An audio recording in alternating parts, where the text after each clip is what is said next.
two. Take two. Y'all, Okay. we have been on a journey.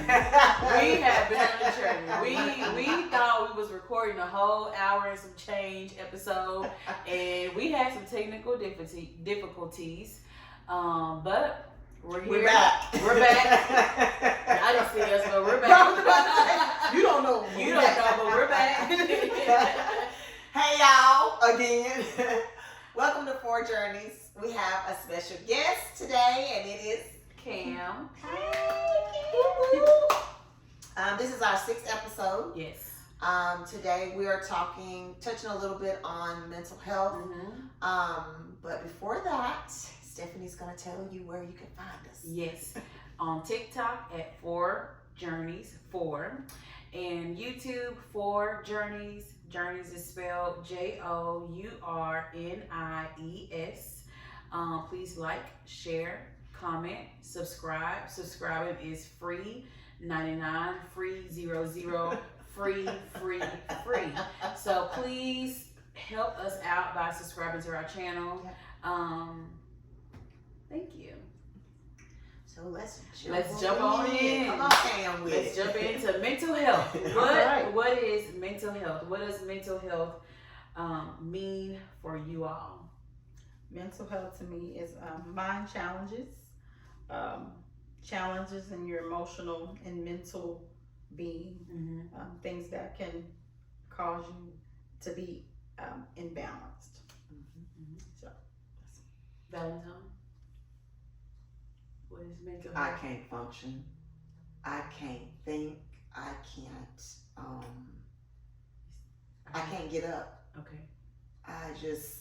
I can't think through to get to the next place I need to be. That's what mental health is to me. I can't get up. Okay. It lingers longer than it should. You know, so I can't think through my day to day, and I don't think I struggle so much with it. I have those ups and down periods.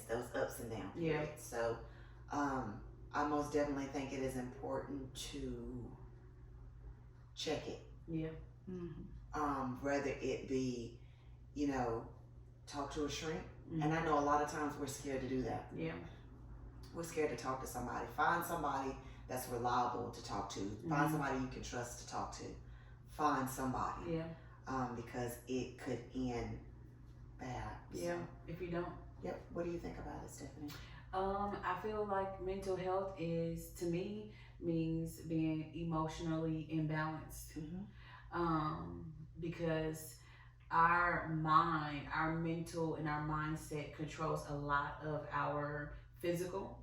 And I think that mental health is just being emotionally imbalanced, not knowing how to manage life while your emotions are going up and down, not knowing how to show up, not knowing how to respond, not knowing how to express yourself. Maybe having some emotional immaturity can have something to do with your mental state. That's what it is for me. I want to touch on something you said about seeing a shrink. I know in our culture sometimes it can seem taboo. Even being a Christian, it can seem taboo to go see a counselor. But I think it's okay because yes, we pray. However, sometimes we need a different perspective, and you don't necessarily want your friend's perspective because they know you. So sometimes you get an outside perspective. It kind of helps. And one thing one of my friends told me: never be afraid if the first one don't work out to try something else. So. I'm gonna tell you something about that too. It's like when we break a leg or when we have an ear infection, we go seek help. We go to a doctor to put brace on our leg or a cast on our leg. We go to a doctor to get an ear infection. It's the same thing. That brain has a doctor. You know what I'm saying? Right. So if it comes down to me needing to talk it out to somebody professional, meds are not always bad. You know, I know people say, "Oh, I don't want to be on medication. I don't want." Sometimes you need that to balance out what's happening. So I do want to say, it's okay to reach out for help. It's okay to it's okay not to be okay. Yeah. You know, so and you said that I just recently, I lost my husband, but I was having anxiety. I didn't know what it was. I thought it because I didn't eat or whatever. Mm-hmm. But I went to the urgent care and they prescribed me some medication, and she told me it's okay to take it, you know. Yeah. And ironically, I talked to my first lady about it at my church, and she said, "Oh yeah, happy pills. Yeah, I got some in my drawer." She said, "Yeah." And I was like, "Well, okay," you know. But so for you to say meds, it's definitely okay. Mm-hmm. I mean, and even if you just need it for a short period of time, yeah, whatever it takes to help you cope. Yeah. So tell us about the loss of your husband and how you cope with mental health. Right now, prayer.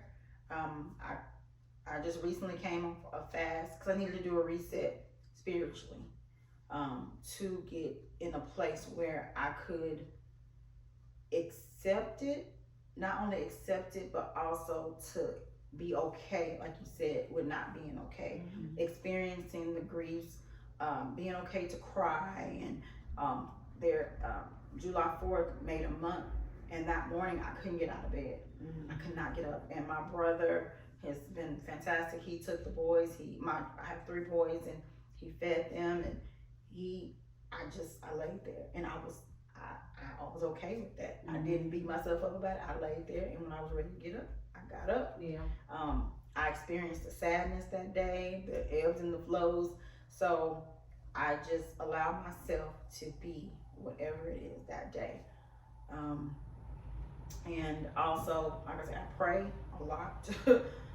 I call people when I need to. I definitely call people when I need to.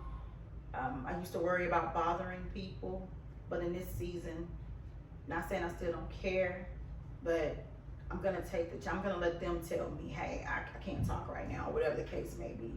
I'm gonna take a chance right now, because I want to make sure that I am in check.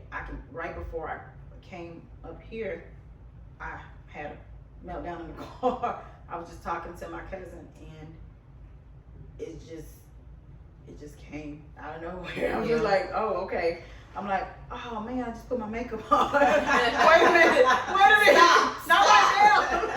So I dealt with it, and and I was on the phone with her, and she was comforting me, and so I just that's right now how I'm dealing with it. Yeah. Were you expecting a death? Like, was he sick? Did it happen suddenly? Tell us. So, last year, matter of fact, last year, July, he got COVID. And from that point forward, he was having shortness of breath. He was on an inhaler and everything, and it seemed, he was getting better.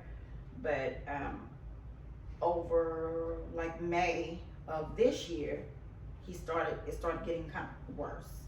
So when he went to the doctor, he had CAT scan and everything, and it seemed like he was doing better. She put him on some steroids. He had, like I said, he had an inhaler, so it seemed like he was doing okay. Well, the night it happened, he was very upset about something. This goes to show when you don't have check of your emotions.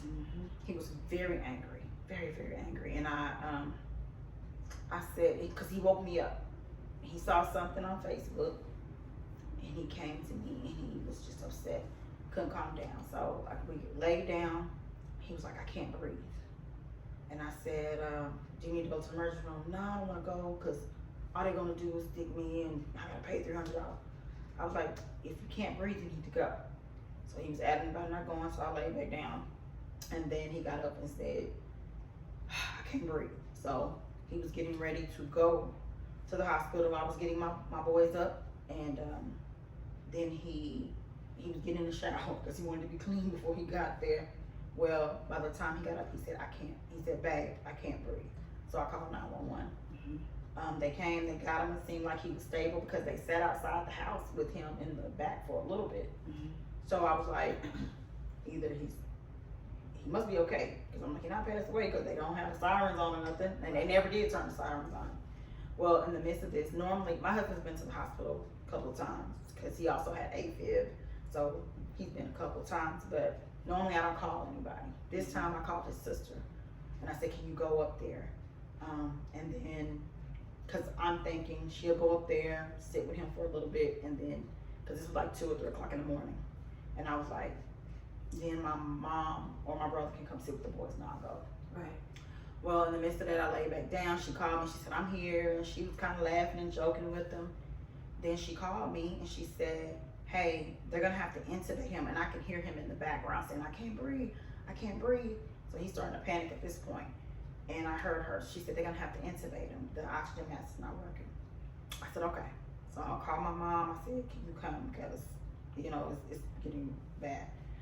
So by the time I got to the hospital, I was standing out there. His sister called me back as soon as I pulled up. And she was crying, and she was screaming. I couldn't hear her. And she was like, "I don't know what's going on." And I'm like, "Okay." I said, "I'm here." So I get to the front desk. I give them my name, and it's taking them cause mind you, I'm hearing her being frantic, and I can't, they're not coming to get me. And I'm like, "Why is it taking so long?"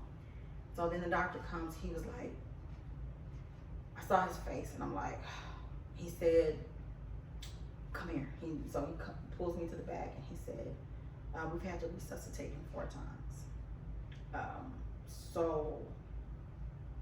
He sent in another doctor. He said, "Listen, he has flash pulmonary edema, and what that is that his lungs were filling up with fluid, and they would drain it. They would lose his pulse. They get his pulse back, they fill up with fluid again, and they couldn't get a balance." So he said, "Do you want us to keep trying?" I was like, "Absolutely."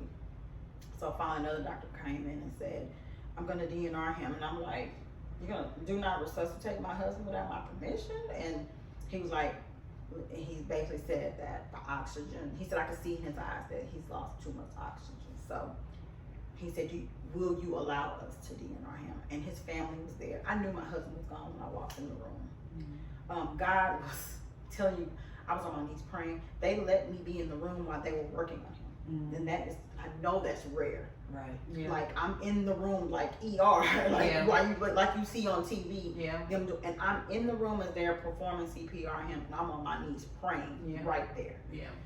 And his family got there, and when I got in there, I knew he was gone, but I kept praying anyway because that's what I know to do. And his family, I basically kept saying, keep going, but I knew, but I just like because what I started to think was maybe he'll have a testimony after this. Yes.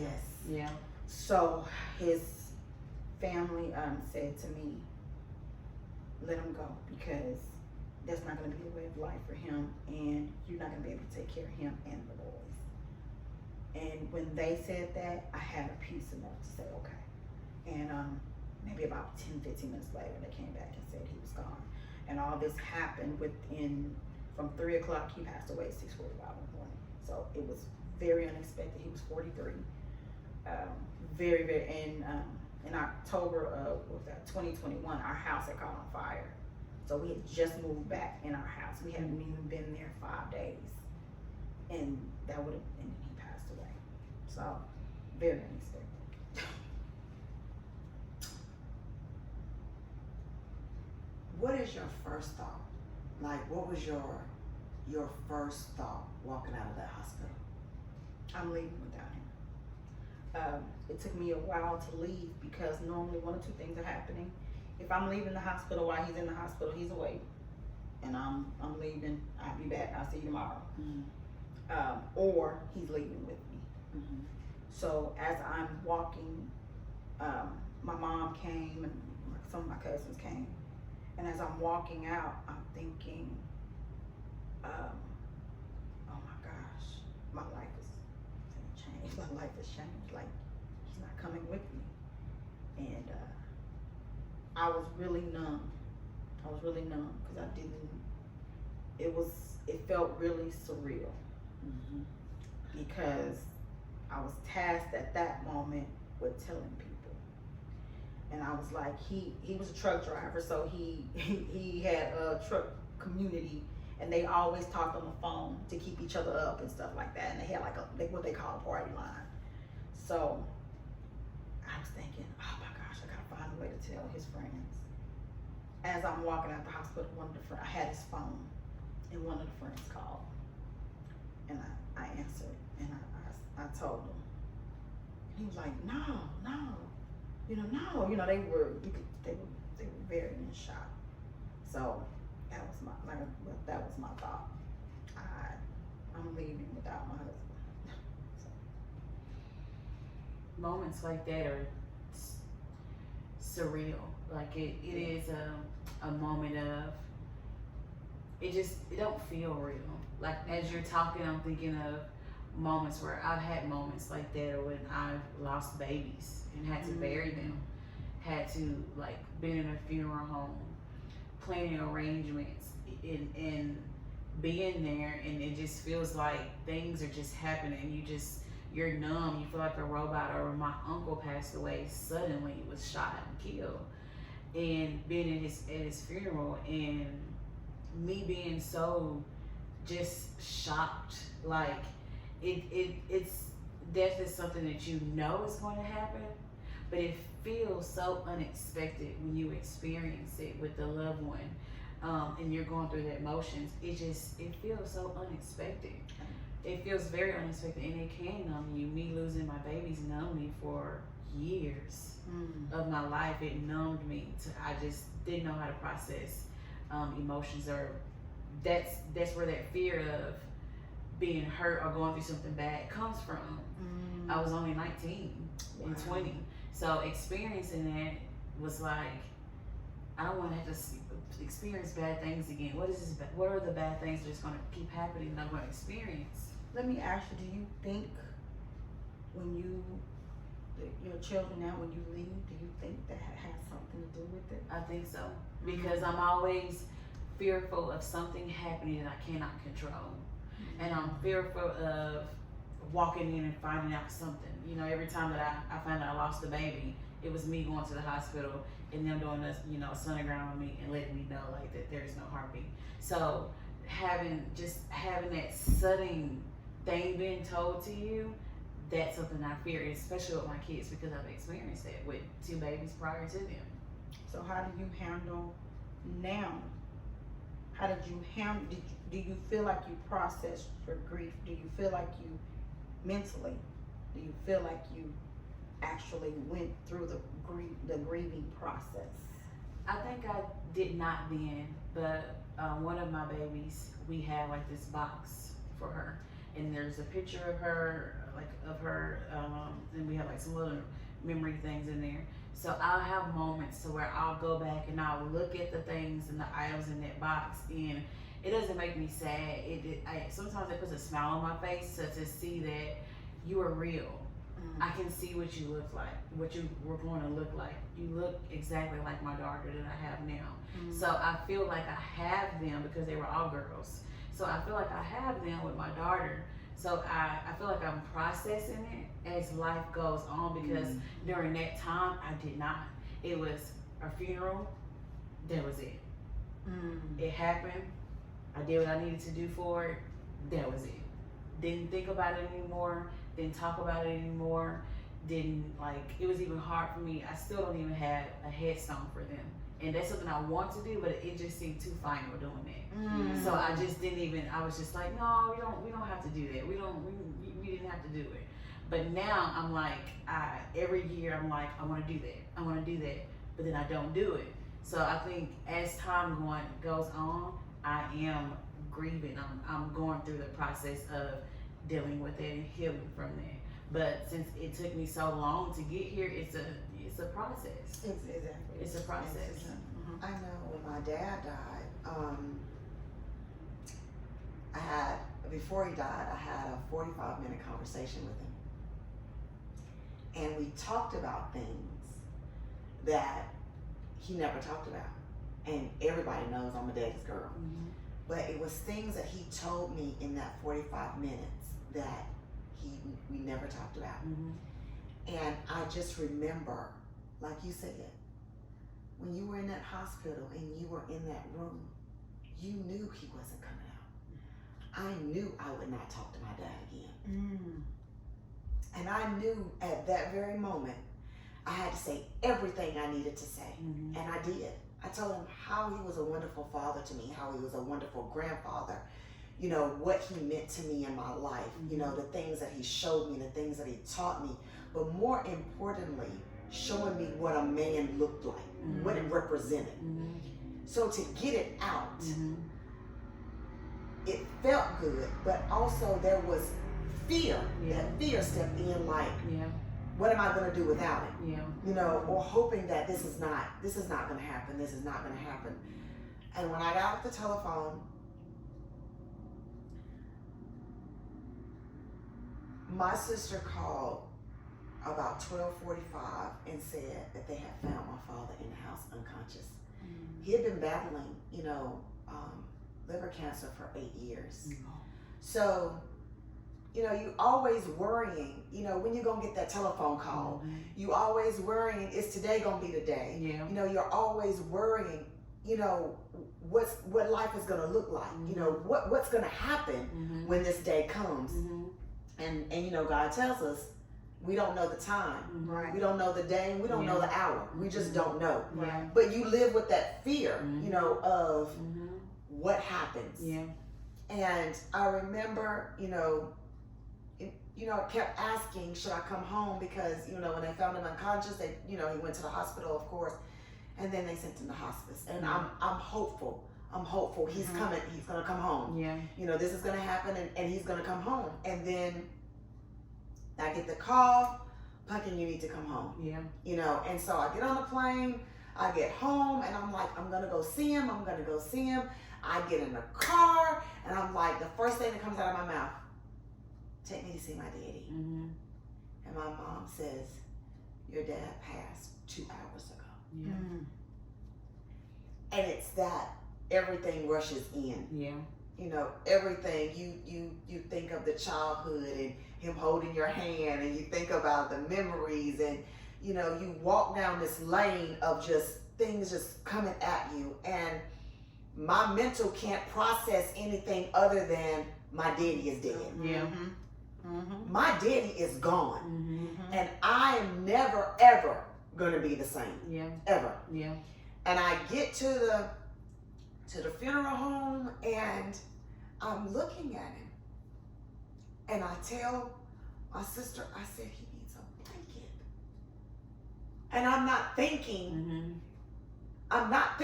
Yeah. he doesn't need a blanket, but in my mind, he's cold, Yeah. Right. representing death. It's Yeah. that's all it is. Yeah. And I'm thinking in my mind, he needs a blanket. Yeah. You know, it is surreal to see somebody that you love so much. You're gonna have to bury him, Mm-hmm. you know, and it's hard to comprehend. Mm-hmm. It's hard to live with. And do I have my breakdowns? Yes. Mm-hmm. Absolutely. Do I cry? Yes. Mm-hmm. But more than anything else, I live. Yeah. You know, I go on, Mm-hmm. and I cry a little bit today, Mm-hmm. and I may laugh a little bit tomorrow, Mm-hmm.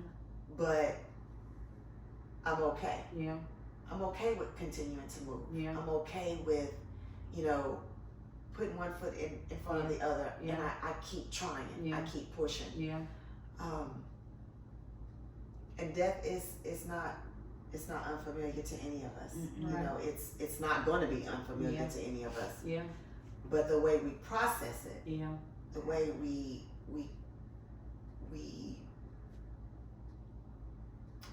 the way we support our mental health, the Yeah. things that we do Yeah.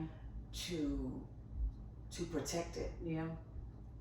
is important. Yeah. Very. But I do want to ask you a question, Cam, because I was often asked this. When the funeral is over and it's just you, how do you process it? How do you live on knowing that your counterpart?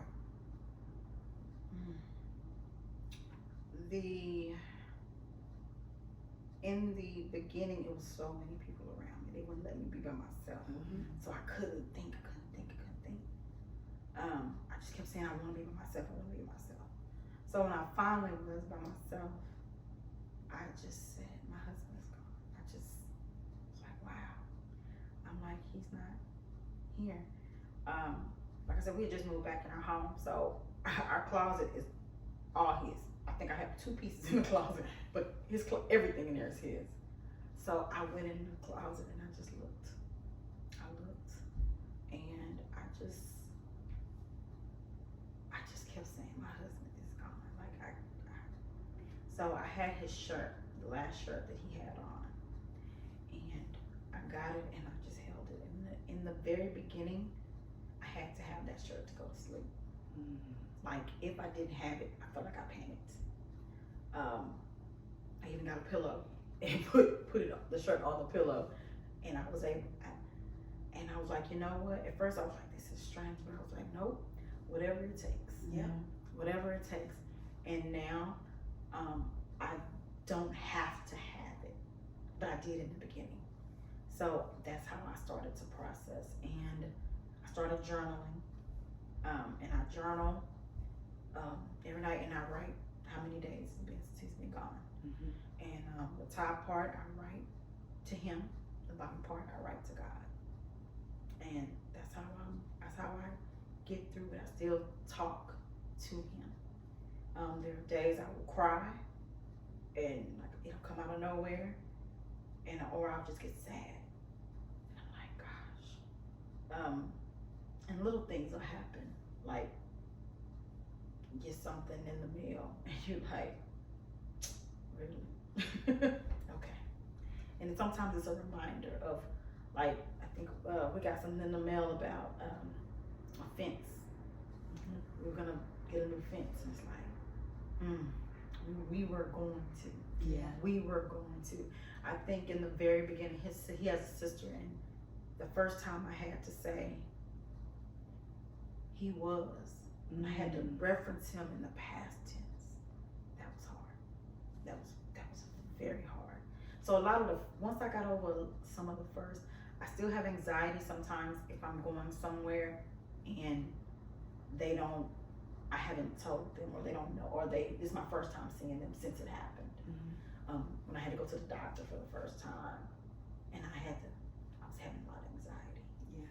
So now it's not as bad. So, yeah, so I'm processing it now, like, okay, he's gone.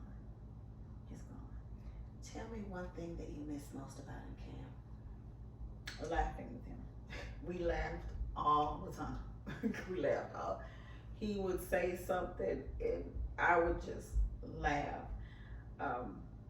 I think I stroked his ego a whole lot because some of that stuff was corny, but it was funny to me. So he would always call me Goof Troop. So I do. I miss that. I miss the kisses. I miss him hitting me on my butt. I miss that. I used to always grab his. I don't know if it's too explicit, but I would grab his nipple when I would get mad, and he start backing up. So, and I'll be chasing him, so the horseplay, stuff like that. I do. I definitely, I miss that. And I miss having somebody to do life with. I called him we talked about everything. Don't get me wrong, we had some struggles, but once we got there, we were there. And I started a new job, and on my lunch, I just started crying because whenever I started a new job on lunch, I would always call him. Right. Guess what? So that was kind of hard, but I miss the laughter. I miss the laughter. If you could say one thing to him, what would you say? I wouldn't have to say it. I said everything to him while he was alive. I told my husband I appreciated him all the time. He used to get so upset with me because I would say, when he'd take out the trash, thank you for taking out the trash. I appreciate you for going to work. Wow, he'd get mad because that's things I'm supposed to do. I said, yeah, you're supposed to do, but not everybody do what they're supposed to do. Right. So I said, I love you. I did though. I said those things to him. I constantly said, I appreciate you. Thank you for what you're doing. Thank you for being a good father. Thank you for showing up I said those things. You gave him his flowers. I always did. So I mean, I couldn't think of anything like that I left unsaid. Because I made sure to tell him how much I appreciate him. I never wanted my husband to feel unappreciated. Never. The stress, I tried to take as much of it as I could off of him. So yeah, I only thing I would say is you need to come get Kylan. You need to get Kylan. Come get these Journies. That's about it. But I made sure I left nothing unsaid. You attest to that. How I get on your nerves and I say, I appreciate. Thank you for being my friend. I appreciate it. She thanks me for being a friend. It worked for the Golden You're Girls. welcome. I'm just saying. You're welcome. You. I get so angry though. You don't have to thank me for that. It's appreciation. It's appreciation. I'm grateful because just like you don't. A lot of times we have so many ungrateful people in the world. So speak on that for about 2 days and 4 nights. So do you know? And we're talking about mental health. Think about it. Think about the times I've said thank you. You don't have to say that. I know you thought about it later. That girl, she get on my nerves saying thank you. But you think about it later, you're like, oh, well, not so bad.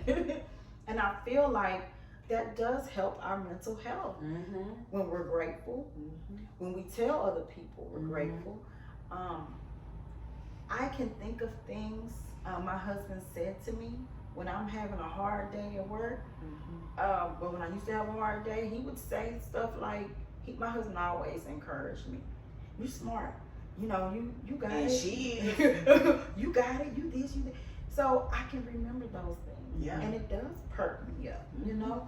So some people say, what they say when little sticks and stones may break my bones, but words and names will Words hurt. They hurt. They hurt, they bruise, they stick with you. I'm going to tell you something, and I learned this the hard way. I was mean, but we ain't going to talk about that. That's another episode. But my dad used to say all the time, you be mindful of what comes out of your mouth. Because once it's out, there is no pulling it back. What you say has the potential to make or break somebody. And that is the honest truth. You can build somebody up just as quick as you can tear them down with your words. I know the Bible has something about that tongue. Life and death is in the power of the tongue. That's amen and amen and amen. And it is. It is. It absolutely is. That is so true. When I was going through a hard time and my stress caused me to not want to eat a lot. And I lost a lot of weight. And I remember being around family and someone that was like a family member said to me, oh, you know, you look good now, but you don't have to lose no more weight. And it was so hurtful because of what I was going through. And then what I was going through, trying to feel good about yourself, because when you go through things, you have moments when you're trying to pep yourself up. So trying to feel good about yourself and then have someone to look at you and to say that without a care in the world, that is hurtful. Words have power. You don't know what my mental state was. You don't know what I could have went home and done to myself. You don't know how you could have affected me by saying that. So words do have power. And I do agree with you. If we had more grateful, if we had more thank you, if we had more appreciation, if we had that, imagine how beautiful the world would be. Exactly. But we don't. We're so quick to tear each other down.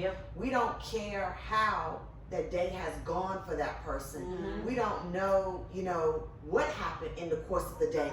And just as quick as you can say something hurtful, you can say something kind and make it, and make it disappear. Yeah. And make them feel where, you know, a little bit better. Yeah. I tell you, I've been thinking all my life. So I reached a point where I had gotten smaller, especially after Kennedy, because I was nursing her. And I was literally probably, I may have been 110 pounds.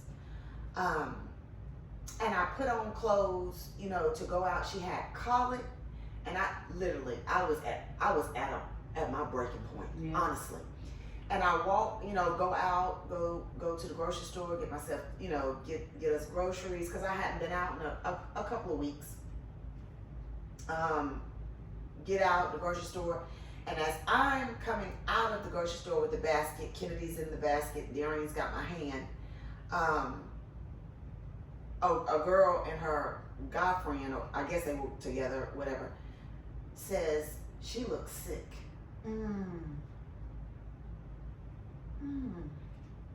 My baby's got colic.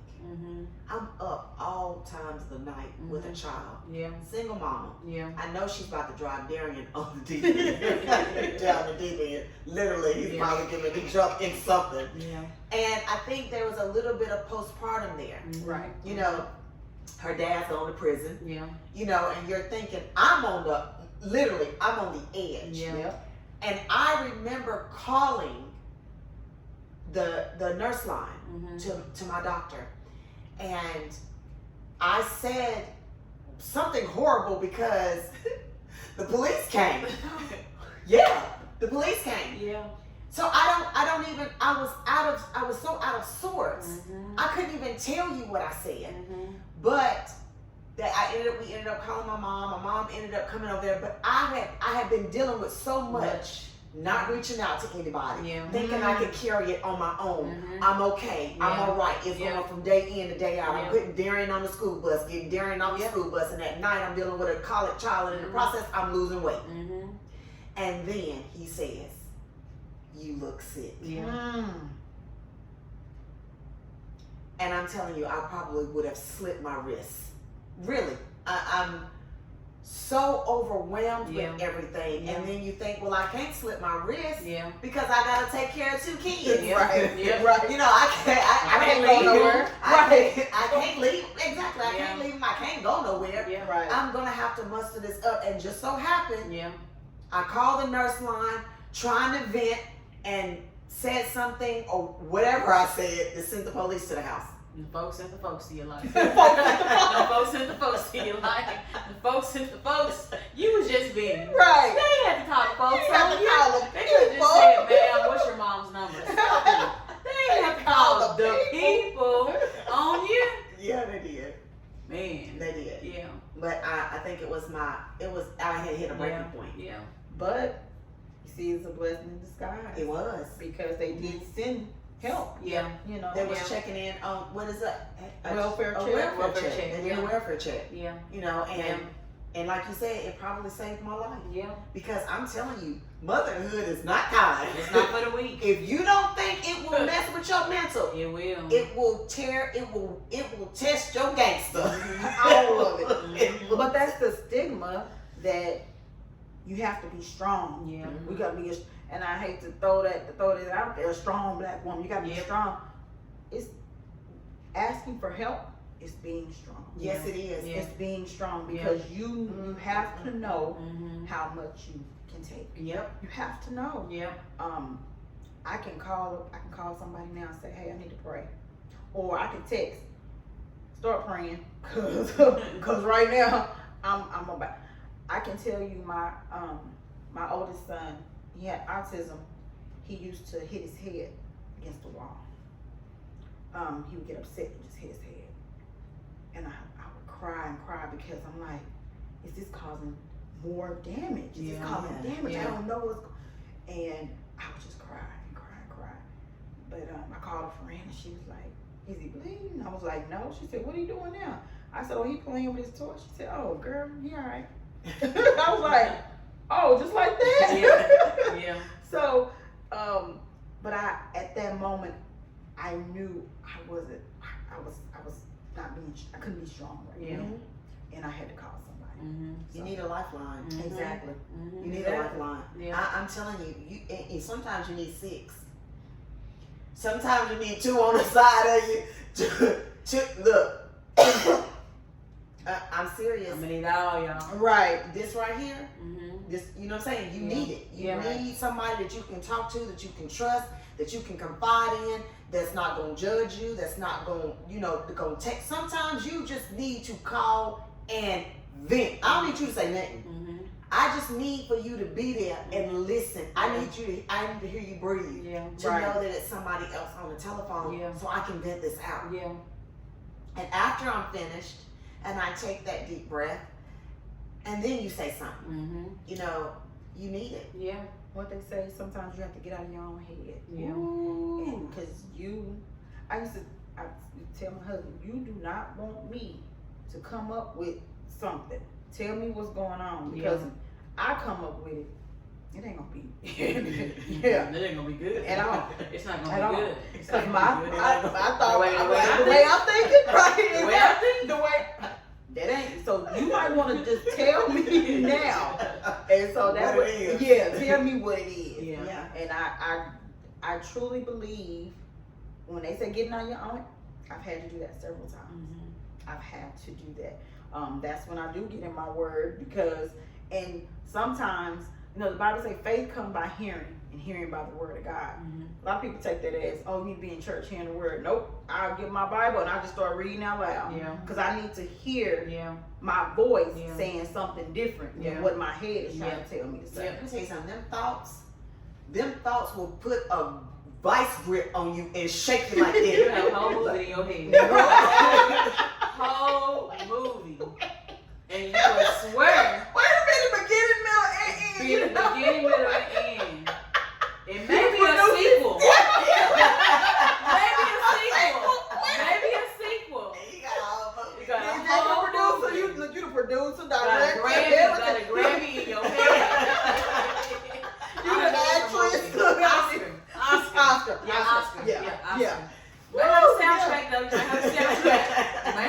Definitely got a We definitely got a soundtrack. Definitely. Yeah. Oh God, that mental will mess you all the way up, baby. We'll do it every And time. it's sad. It's sad that it will literally. I mean, they say the mind is powerful. Yeah, it is. Like you can think something and it come. If you can think something and it comes to fruition, and you done made a whole movie, a sequel, and a soundtrack. Got a couple books in there too. Titles. I got book names and everything. Audio books. So imagine what good you could produce. Imagine what good you could produce. But the good just don't seem as believable as the other stuff. Let me tell you something. With God's help, anything. That's why you keep your mental health in check. Yes. Because if I keep you in check, Yes. I'm gonna have a comedy, a romance versus a horror. Yeah. Let me have let me keep my mind in check. And that's what we have to do. And yes, we have to have resources, we have to have prayer, we have to have all those.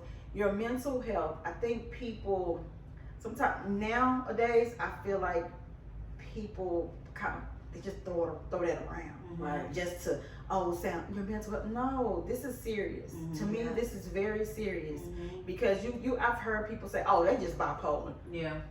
Don't do that. They crazy. We Yeah. used to say those Yeah. things. Yeah. No. We need to get to the root cause of why they're acting that way. Let's get to the root of this. Yeah. Why is she crazy? Why is she acting that way? Yeah. So, I definitely feel like mental health is very, very, very important. Very important. And it's real. It's real. It's real. Like you were saying, you try to brush it off or put it up under the rug and, I'll deal with it tomorrow. No, we're going to deal with it today. You know what I'm saying? Like, let's deal with it before it gets to a point where you can't. You're spilling over or you're doing harmful things to yourself or you're having suicidal thoughts or, you're doing things that you could have prevented if you just reach out, Yeah. or if, like you said, if you keep it in check, if you do the things that you need to do, or reach out to the people that you need to reach out. We were talking about in the first in the first taping. We were talking about how we don't reach out to get help, to get medication, to sit on the couch. Let's talk about it, or to confide in somebody that you can trust. That's not gonna judge you. Sometimes that comes into a doctor. You know, let me get counseling. Let me get help. Yeah. You know, maybe medication is the best thing for you, and you should never be scared to medicate. Yeah. Let me ask you a question. How do you guys know when you need help? I knew I needed help when I couldn't get out of the bed from my father for 15 days. I knew I needed help. I knew that this is not normal. But I cried all the time. There was not a point that I didn't cry. There wasn't a second in the day that I didn't cry. There wasn't a moment that I didn't cry. And I had a daughter that I needed to take care of. I knew something was wrong. I knew I needed help. I knew I needed somebody to get me through this. I wasn't put on medication, but I sat on the couch for a long time and I talked about it.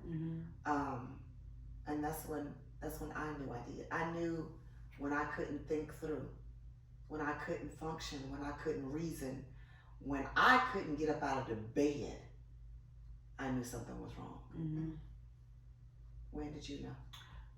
I knew something was wrong when I didn't have a hold of myself, because I am a person that normally can have a hold of myself, and I knew something was wrong when I was unable to have a hold of myself, and I knew something was wrong when all I could do is just cry all the time, and I didn't want to eat, and I don't know, like, maybe sometimes didn't want to take a bath. Like, I knew something was wrong when I lost touch of my normal day-to-day things that I would do to take care of myself. I knew that's when I knew something was wrong. And I didn't go straight from talking to someone. Sometimes I would go to, like, talk to someone professionally. Sometimes I would just talk to people just so I can be heard. And then to get the reaction from the people I would talk to, that let me know I need to talk to somebody else. Right. And then I started talking to you, and then the response I was getting from you was enough to sustain me until I felt like, you know what, I'm okay to go talk to a therapist, because I felt like if I would have went sooner, I would have been labeled as crazy or something being wrong with me, because mental health doesn't always have to be with a diagnosis of something. It could just be, I'm in a really, really bad season, and I didn't see how to manage hurt growing up. So I don't really know how to manage what I'm feeling, what I'm going through. I just know I'm hurting. I just know that I'm feeling like something. I just know that I got thoughts in my head, but I don't know how to handle it. I don't know how to handle it, how to manage it, what to do about it. So after talking to you and then talking to a therapist, I'm able to express how I feel, because I didn't know how to. I didn't know how to express how I feel besides I'm hurting. I feel anger. I feel hate. I feel a lot of bad things within me, but not knowing how to express, well, this is what's making me feel hurt. So I talked to you, and then I spoke with a therapist, and at that point I was able to explain, communicate what I was feeling, what was going on with me. Right. So, yeah. What about you, Pam? I know when I need help when I'm like you, I can't get in control of my thoughts. My thoughts are making me feel bad. I'm thinking, and I can't get I can't get the positive to take effect. So like I'm thinking, you know, okay, I'm having this bad moment and I'm saying, okay, God is not giving me the spirit of fear. I'm saying all the scriptures, I'm saying all this, and I'm saying it, but it's not registering at all. That's when I can call somebody, and they will say the same things I said, but it's just to hear somebody else say it, somebody else saying it. It's like, okay, because the Bible does say, where two or more are gathered, there He is in the midst. So I really believe that when I get that other person, He's there, and they're confirming what I've already said to myself, and it's just okay. Sometimes I need a little confirmation. You need that reassurance. Reassurance. Yeah, that's the need word. That reassurance. That's the word. And that's a beautiful thing when, like I said, when we have us, when you have somebody that you can lean on. I need for you to carry this burden for a little while. Yeah. I'm gonna need for you to take this from me for a little while because I can't do it no more. Yeah. I need that encouraging word. I need for you to inspire me or to tell me, Valentine, I need for you to keep moving. Valentine, it's gonna be okay. It may not be okay right now, but it will be okay. Yeah. This too shall pass. Absolutely. And that is true in everything. And I say that, and that is my testimony. This too shall pass. And I mean that. And it may not pass today. That's right. It may not pass tomorrow. It may not pass Friday, Saturday, or Sunday. But it will be one morning. Yeah. You get up. Yeah. And what you felt, you will not feel anymore. Yeah. And that's the passing. Yeah. It has passed. You did your time. You served. It's over. Yeah. And it's not to say that the time ain't coming again. Right. Because it's gonna come back around. Make its way on back around. But it builds you to be stronger. Yeah. It builds you to have that insight. It teaches you who you are. It tells you what you can sustain. It tells you what you can't. Yeah. It tells you how to dodge. Yeah. How to move. You know what I'm saying? It teaches you that. And you get stronger. Yeah. And you get braver. And you get wiser. Yeah. It will pass. It's like you a hold training. on. Yes. It's like training. It is. So it you is. keep training.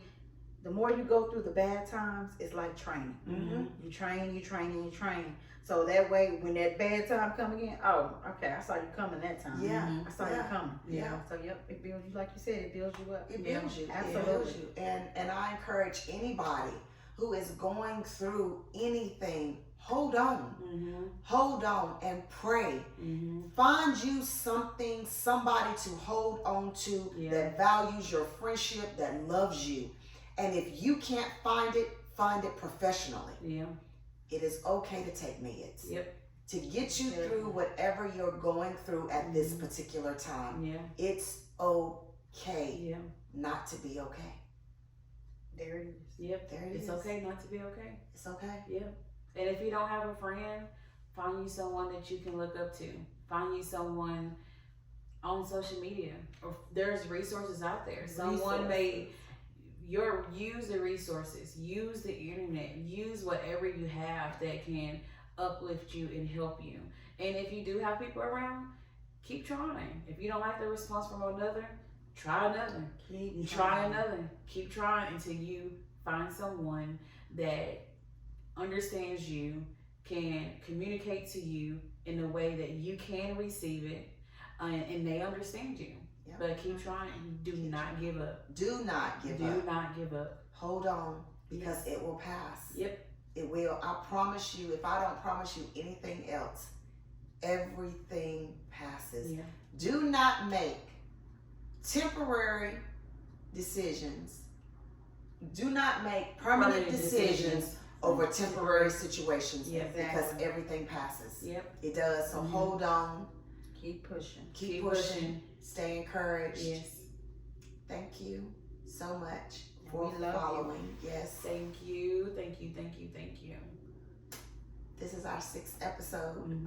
Thank you for supporting us. Thank you for being here. Thank you for the subscriptions. Thank you for commenting. Thank you for sharing. But most of all, thank you for showing up. We appreciate you. We love you. And until the next time. Enjoy the journey. Enjoy the journey.